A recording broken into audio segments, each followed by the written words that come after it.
तुमचे आणि अजित पवारांचे घरात कधीतरी भांडण लागतं नवरा बायको म्हणलं की शेवटचा शब्द कोणाचा असतो घरामध्ये?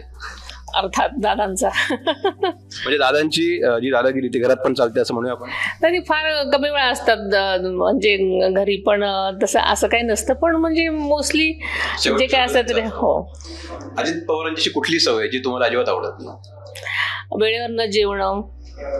म्हणजे परवा त्यांनी ऍसिडिटी झाली होती मध्ये एकदा, ती त्याच्यात नाही. आणि कसं होतं की गर्दीमधनं त्यांना प्रत्येक माणसाचा निपटारा झाल्याशिवाय त्यांना असं वाटत नाही की आता आपण जेवलं पाहिजे किंवा आपली स्वतःकडे लक्ष दिलं पाहिजे. कारण आताच तुम्हाला म्हणजे कळलेलं आहे की इतकी लोक 50 लोक बोलवली असतील तर 500 लोक येतात आणि मग लोकांना नाही म्हणणं त्यांना जमतच नाही आणि ती म्हणजे आपोआप उशीर होतोच. आणि हे मला माहिती आहे तरी पण असं वाटतं की वेळेवर सगळ्या गोष्टी केल्या पाहिजेत आणि माझा हा हट्ट असतो, पण ते होत नाही. आणि त्याच्यामुळे असं बऱ्याच वेळेला असं होतं की ते म्हणजे हे मला असं वाटतं की वेळेवर ह्या गोष्टी केल्या पाहिजेत पण ते होत नसतं.